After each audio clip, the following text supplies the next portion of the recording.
তিনটি আলামত পেলে বুঝবেন আপনার সময় দ্রুত ভালো হতে যাচ্ছে, আপনার সময় ভালো হবে এবং আপনার কপাল খুলে যাবে। এই তিনটি আলামত যদি আপনি আপনার লাইফে দেখতে পারেন, অবশ্যই আমরা সকলেই চাই যাতে করে আমি সফলতা অর্জন করতে পারি, আমি আমার সাফল্যের দিকে পৌঁছাতে পারি, গন্তব্য যাতে করে সুন্দর হয়, এটা আমরা সকলেই চাই।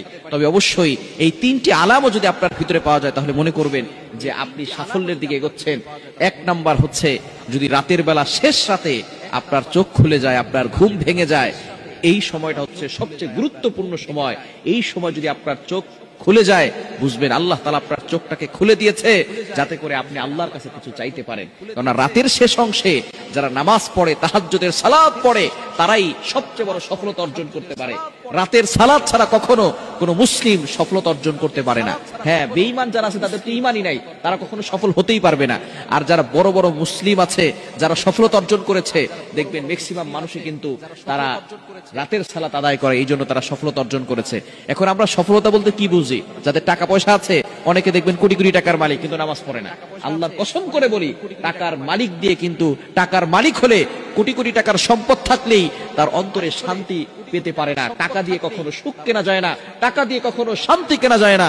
সুতরাং অনেক বড় লোক এমন আছে, সবজি খেয়ে বাঁচতেছে, গরু খেতে পারে না, ডিম খেতে পারে না, খাসি খেতে পারে না, মুরগি খেতে পারে না, সব ডাক্তার নিষেধ করে দিয়েছে, শুধু সবজি খেয়ে বাঁচে আর 2টা রুটি খেতে পারে। সুতরাং এটাকে কখনো শান্তি বলে না। নামাজ না পড়লে সে কখনো শান্তিতে থাকতে পারে না। সুতরাং যারা দেখবেন সফলতা পেয়েছে, রাতের সালাত পড়েই পেয়েছে।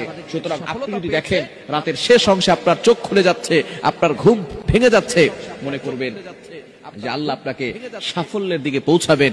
সুতরাং অনেক মানুষ এমন রয়েছে যারা ফজরের নামাজই পড়ে না, রাতের নামাজ তো দূরের কথা, ফজরের নামাজ পড়ে না, এমন মানুষ সমাজে আছে না নাই? ফজরের নামাজ অবশ্যই পড়বেন, কারণ এই ফজরের সময়টা নবীজি সাল্লাল্লাহু আলাইহি সাল্লাম বরকতের জন্য দোয়া করে দিয়েছিলেন। ফজরের সময়টা হচ্ছে বরকতময় সময়। নবীজি সাল্লাল্লাহু আলাইহি সাল্লাম ফজরের সময় বরকতের দোয়া করেছেন, আল্লাহুম্মা বারিক লি উম্মতি ফি বুকুরিহা, আয় আল্লাহ আমার উম্মতের সকালটা তুমি বরকতময় করে দাও। সুতরাং এখানে এই সময় ঘুমিয়ে থাকলে হবে না, আপনি বরকতের জন্য আল্লাহর কাছে দোয়া করবেন। সুতরাং এক নাম্বার হচ্ছে রাতের শেষ অংশে যদি আপনার চোখ খুলে যায়। দ্বিতীয় নাম্বার হচ্ছে, যাকে আল্লাহ তাআলা ভালোবাসেন, পছন্দ করেন এবং সাফল্যের দিকে নিয়ে যেতে চান, তাকে আল্লাহ তাআলা বিপদ দেন। বিপদ আসলে আপনি হতাশ হয়ে যাবেন না, বিপদ আসলেই টেনশন করবেন না। অনেক মানুষ এমন আছে, বিপদে পড়ার সাথে সাথে অভিযোগ করে বসে। বিপদ আসা মানে হচ্ছে আল্লাহ তাআলা কোটি কোটি মানুষের ভিতরে আপনার দিকে ফোকাস করেছেন, আপনার দিকে তাকিয়েছেন।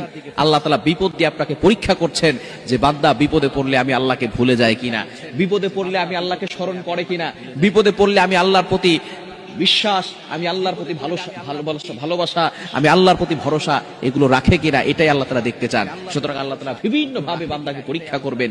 পরীক্ষা আসলে, বিপদ আসলে হতাশ হবেন না। বিপদ মুমিনদের উপরে আসবে, যার ঈমান যত বেশি তার উপরে বিপদও তত বড় হবে। সুতরাং নবীদেরকে আল্লাহ তাআলা ভালোবাসতেন, নবীদের উপরে বড় বড় পরীক্ষা এসেছে, আর ঈমানদারদের উপর আল্লাহ তাআলা বড় বড় পরীক্ষা করে তারপরে বিপদ দিয়ে তাদেরকে পরীক্ষা করবেন। দ্বিতীয় নাম্বার হচ্ছে, যদি আপনার উপরে বারবার বিপদ আসে, মনে করবেন আল্লাহ তাআলা আপনাকে সাফল্যের দিকে এগিয়ে দিচ্ছেন। এবং 3 নাম্বার হচ্ছে, মানুষ যদি আপনাকে ভালোবাসে, আপনার আত্মীয় স্বজন, আপনার পরিবারের লোকেরা যদি আপনাকে ভালোবাসে, তাহলে বুঝবেন যে আল্লাহ তাআলা আপনাকে সাফল্যের দিকে নিতে যাচ্ছেন। কেননা যখন আল্লাহ তাআলা কাউকে ভালোবাসেন, তখন আস্তে আস্তে আসমানের ফেরেশতা, জমিনের ফেরেশতা, জমিনের সকল মানুষের কাছে ঘোষণা করে দেওয়া হয়, আমি ওই বান্দাকে ভালোবাসি, তোমরাও তাকে ভালোবাসা শুরু করে দাও। সুতরাং এই 3টি আলামত যদি আপনার ভিতরে দেখেন, তাহলে মনে করবেন আল্লাহ আপনাকে সাফল্যের দিকে এগিয়ে নিচ্ছে।